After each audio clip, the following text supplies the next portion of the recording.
Usually for my reading wrap-ups, I try and take the photo up for the thumbnail before the video, but my arms are so tired from trying to hold that stack of manga, and I couldn't even hold all of it. This is insane for a reading wrap-up.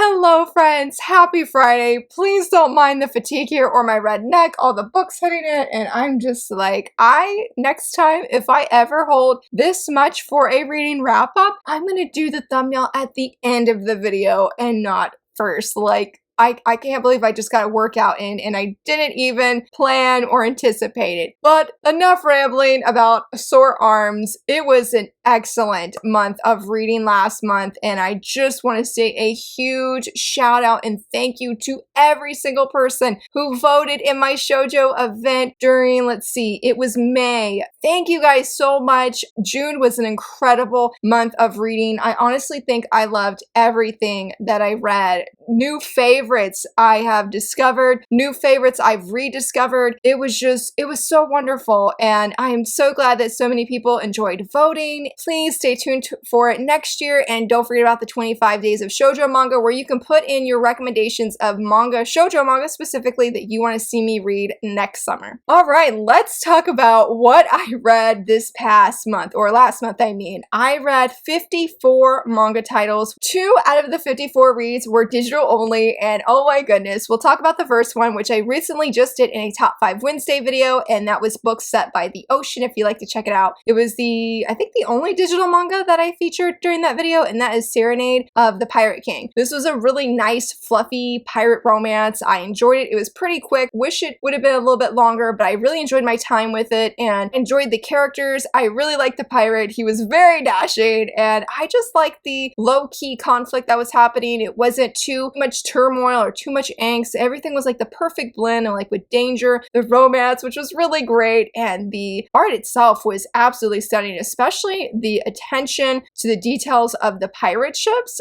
Wow, that was really amazing. Like, I felt like the pirate ships could just come right off the page, to be honest. So that was really great. So if you need like a quick digital read that you want to pick up that has pirates and romance, that is one I would definitely recommend, especially if you want something more on the fluffy side. Emphasis fluffy. And oh my goodness, for the next digital read, it was so good. It was the last thing I read last month, and that is Twisted Wonderland, the manga, the Book of Heartspool.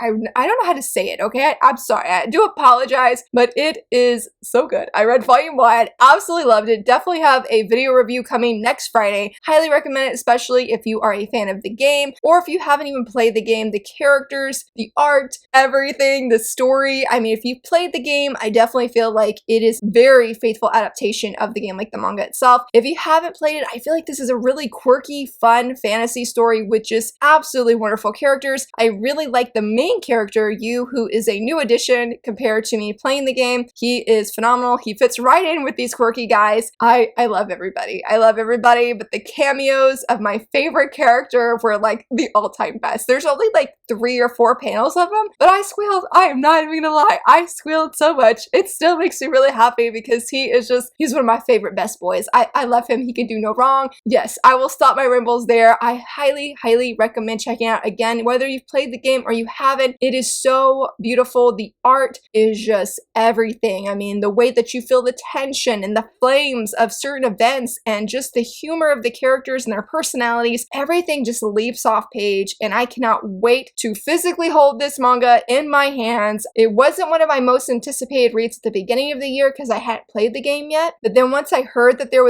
that the manga was coming out and that there was a game for it and I started playing, it has definitely become one of my most anticipated reads. Cannot wait for the second volume. I'm like, oh my goodness, the wait is going to be excruciating, but again, highly recommend. Very, very good for a fantasy read, especially if you like a twist on not necessarily Alice in Wonderland, but just Disney in general, where you like how the characters actually take inspiration from Disney villains. If you really really like that and you like a touch of dark fantasy, not too dark, then this is it. This is your manga, despite if you've played the game. Go check it out. It comes out this upcoming Tuesday, and I hope Barnes & Noble's ships my copy early because I want to hold it. Now let's dive into the paperback. So last month I read volumes 1 through 3 of Snow with Red Hair when I saw the results were officially in, because there was a short time I didn't know if Snow with Red Hair was going to win, to be honest. So glad it did. I read volumes 4 through 25. This is about as high as I can hold it up. My little weak baby arms, it feels like. It was an amazing, phenomenal read. Shirayuki gave me the inspiration to finally cut my hair, and I just feel like that will always be something special to me because I have been meaning to cut it, and I saw Shirayuki cut hers and have all the girl boss vibes, and I was like, you know what, we're doing it too, Laura. We're just gonna be cool like Shirayuki. I fell head over heels for these characters. They became like fictional best friends. I adore all of them, the whole cast. I mean, it's really hard to choose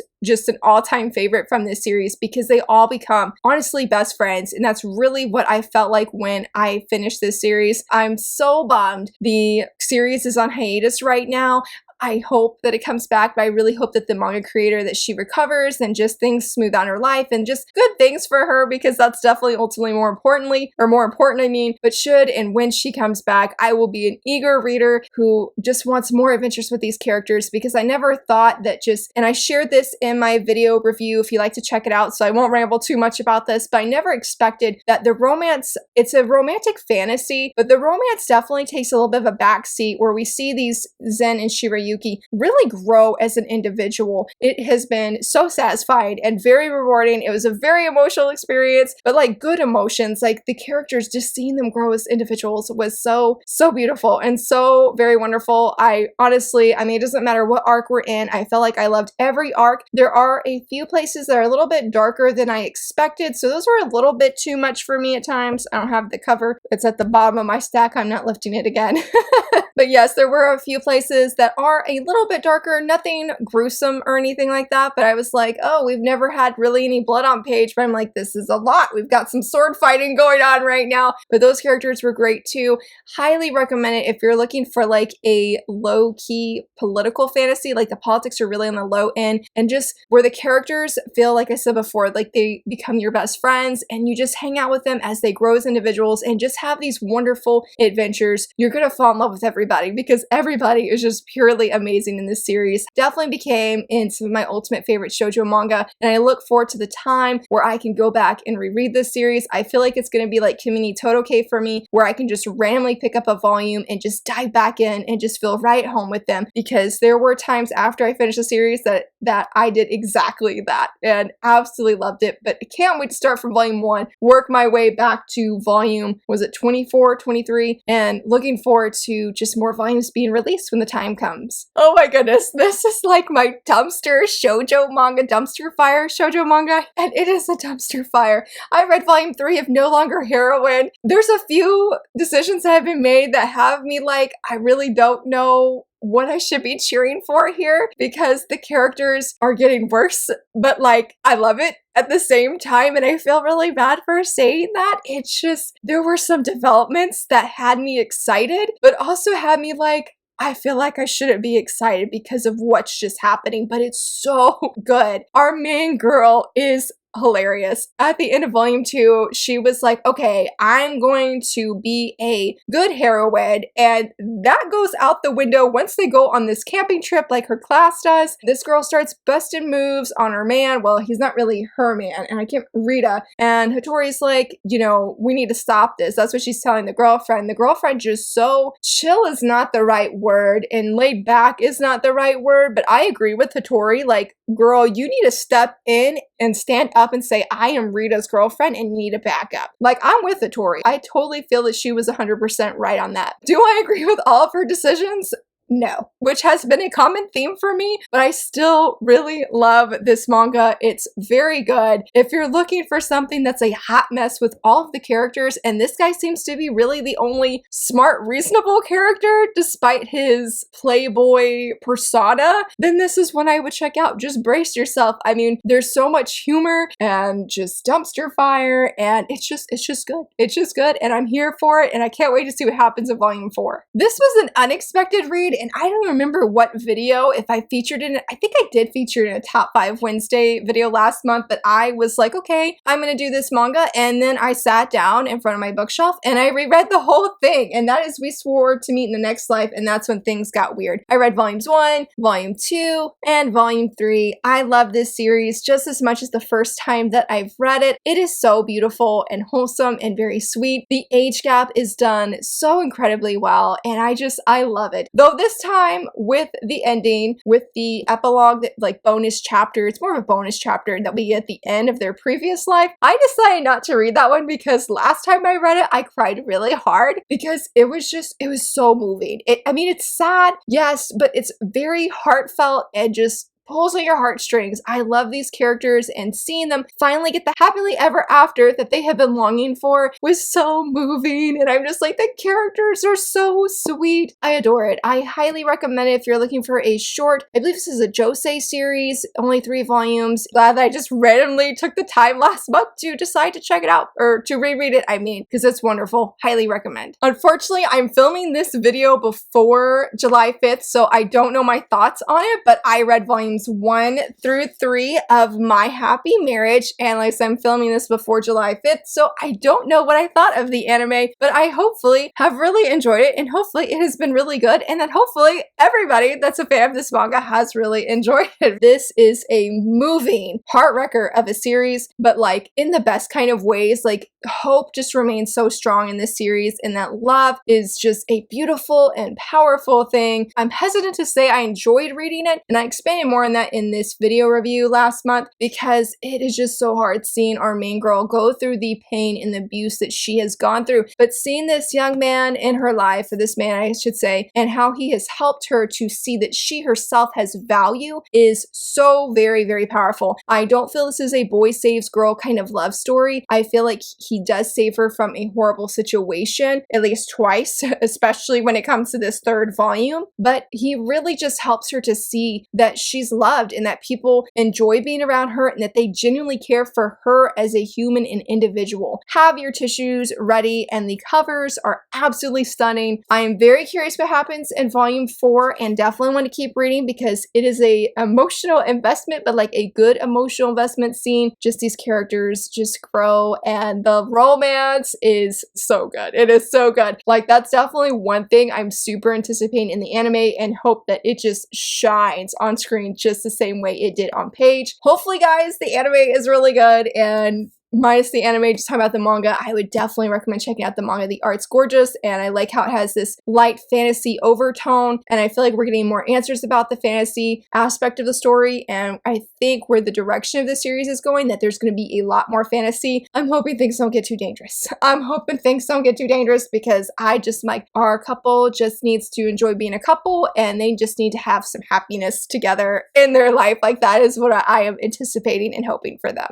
Oh my goodness, this manual finally released from Empress, and that is Bloody Sweet Volume 1. I'm so excited to have this in my hands. This manual was the last time that I binge read anything and stayed up till like past 1 a.m. It was so incredibly good. I could not stop reading this. I was hooked. I love these characters, and it was so great to be able to hold this series and the volume 1 in my hands and reread it physically. Feticho, he's so great. He's so great. I will give a TW, like a trigger warning, that the bullying is pretty intense in this. It was a very good read. I gave it 5 stars, but it is hard reading it physically compared to digitally, where you can just keep reading chapters and keep, buying or whatever. That I was like, oh, the bullying it's so hard, and it really is just a gut puncher. Seeing, I don't know how you say her name. I don't know, because I don't know any kind of Korean, but our main girl here, horrible seeing how she has been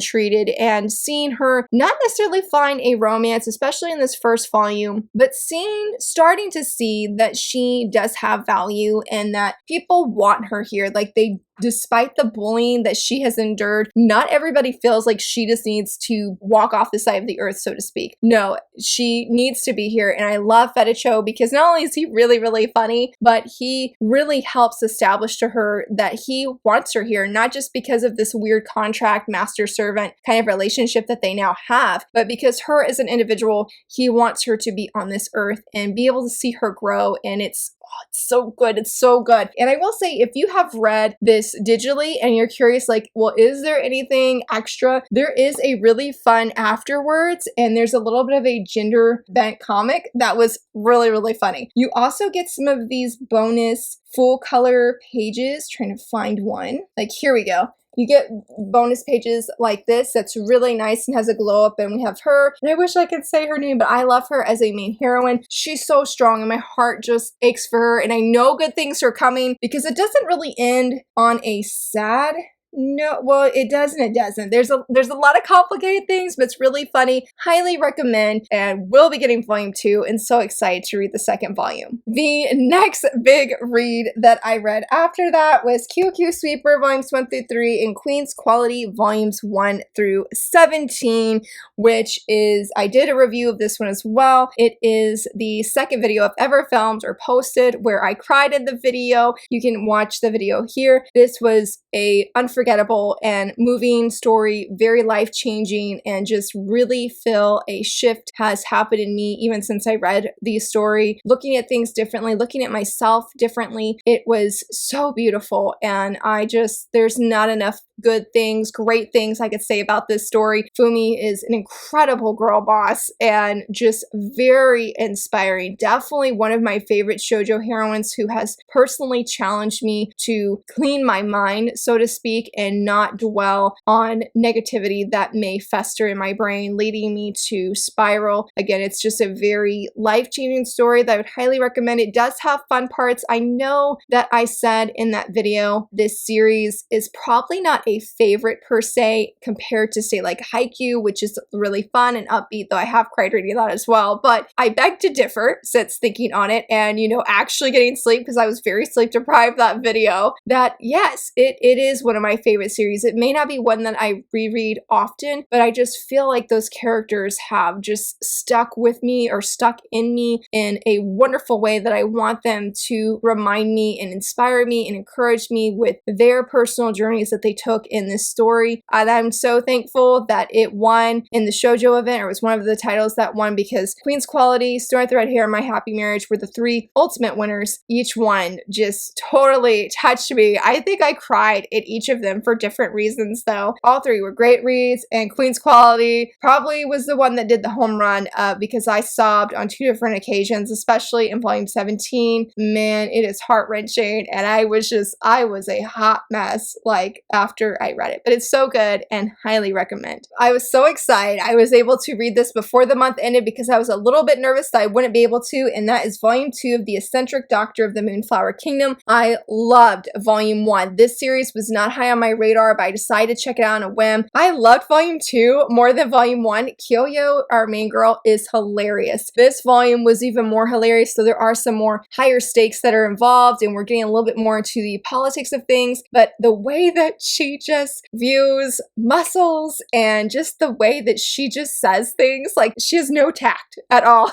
at all. No, it's part of her charm, though, and her and the prince have their own little side adventure in this, and I loved it so much. It's so hilarious. I mean, it is a gold series. It is just a gem that I would highly recommend. I'm unsure. I know a lot of people compare it to the Apothecary Diaries, but I feel like this is a lot more funnier, and the politics are more they're definitely on the low-key side, and you have these really interesting insights into, I guess, being a doctor of sorts, but it's not so much where, like, there's a lot of blood or anything, and there's nothing graphic or, like, overly descriptive that would, like, make me nauseous, but it's very fascinating. and the whole thing, and the characters, the whole cast of characters are great, and the art is beautiful. And this is easily, I mean, if volume 3 even exceeds my expectations of volume 2 and I love it even more, it's going to be in my top 10 favorite shoujo of this year because it is phenomenal in every single way. I feel like there's nothing bad, so to speak, about it. It is absolute perfection, and so excited and eager for volume 3. Okay guys, if you keep up with Colleen's videos, I think it's, I'm trying to think of her actual video title name. I'll leave a link down below in the description. She said that being a shoujo reader, you must have read Arina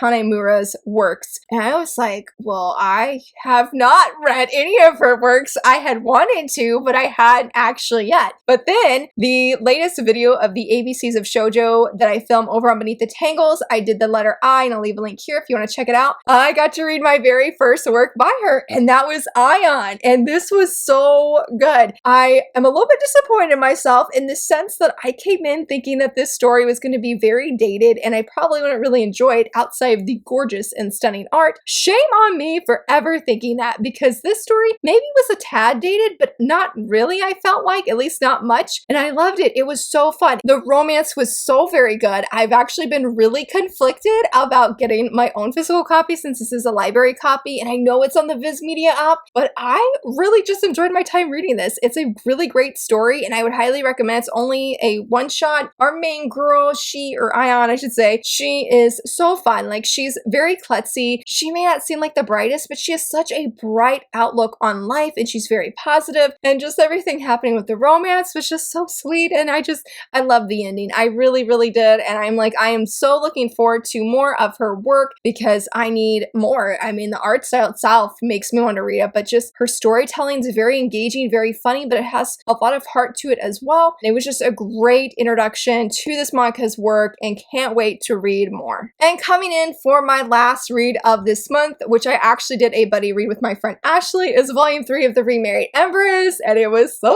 good. I love this manhwa so much. Navier slays each and every time that she's on page. I absolutely adore her, and this volume was deeply satisfying. I think this is my favorite volume yet because we really see people just love on her, because that jerk of an emperor, oh my gosh, we're not going to talk about him because I don't think anybody likes him. If you do, you're amazing, because I see no kind of good qualities in him or Trashita. Like, I just know. And as I was saying before, Navier, she really experiences, I feel like, genuine affection from the people around her, whether it's from our amazing man, who is amazing. Oh gosh, he deserves the happiest of things. One of the best boys in this series, hands down. I love how he's so gentle with Navier. He jokes with her, how he cares for her and shows her just kindness and genuine love for her. She deserves all of it. He's so amazing. And even our Grand Duke, I love the events with him. I read this series digitally in 2 days last year when my youngest was sick with a really bad stomach virus. And I will just briefly say that this series has been just as satisfying as I read it the first time. So good. But I had forgot about things that happened with the Grand Duke, and even he shows our main girl some very sweet moments that